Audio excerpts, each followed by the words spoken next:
আমি খেড়িহার মাদ্রাসা, চাঁদপুর খেড়িহার মাদ্রাসার তালিবে ইলম, ওখানে আমি প্রথম জামাত থেকে মেশকাত জামাত পর্যন্ত পড়েছি। মেশকাত জামাত ওখানে সর্বোচ্চ জামাত ছিল, দাওরা হাদিস সেখানে তখন ছিল না। যতটুকু ওই মাদ্রাসা ছিল পুরা পড়া ওই মাদ্রাসায়। ওনার মাদ্রাসার বিরতির সময়, ছুটির সময় মাদ্রাসায় ছিলাম। মঙ্গলবারে সাপ্তাহিক গাছ হতো।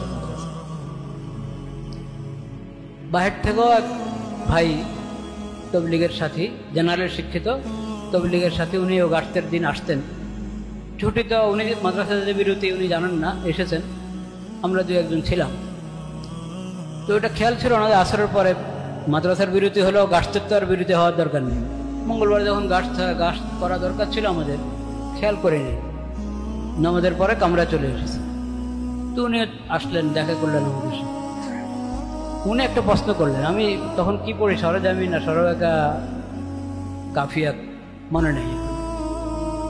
উনি একটা প্রশ্ন করলেন যে হুজুর, ঈমান বড় না ইলম বড়? আচ্ছা, উনি যে কোন নিয়ে, পরে আমি বুঝেছি কোন নিয়ে উনি প্রশ্ন করেছেন। প্রশ্ন যখন শুনেছি তখন আমি বুঝি না ওনার কি নিয়ত, কি উদ্দেশ্য, কেন প্রশ্ন করেন। আমি স্বাভাবিক যে উত্তর সেটাই আল্লাহর মেহেরবানি জবানে এসেছে, সেই জবাবে দিয়েছি। বলেছেন ঈমান বড় না ইলম বড়? তো আমি বলছি ঈমান যত বড়ই হোক, ইলম ছাড়া তো ঈমান হবে না, ঈমান হাসিল হবে। ইলম যদি না হয় তো কাকে বলে ঈমান? ঈমান কি জিনিস? ঈমান কিভাবে সাব্যস্ত হবে আর কিভাবে ঈমান নষ্ট হয়, এগুলো কিচ্ছু তো জানবো না যদি ইলম না হয়। তো ইলমে বড়। উনি আর খামোশ, কিচ্ছু বললেন না, খামোশ। পরে আমি বুঝতে চাচ্ছি কেন উনি খামোশ হয়ে গেলেন, উনি কথা বলছেন না। ওনার ছিল, ধারণা ছিল যে আমি উত্তর দিব ঈমান বড়। কারণ এই প্রশ্ন করলে তো স্বাভাবিকভাবে এটাই বলবো, আমি ঈমান বড় না ইলম বড়। সবাই বলবে কি, অনেকেই বলবে কি ঈমান বড়। উনি ভেবেছেন আমি এটাই বলবো যে ঈমান বড়।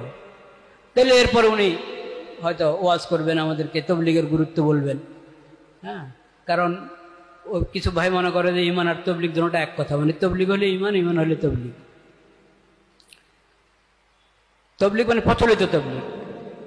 অনেক ভাই প্রচলিত তবলিগটা মনে করেন যে প্রচলিত তবলিগের সূত্রেই ঈমান হাসিল হয়, নতুবা ঈমান হাসিল হয়।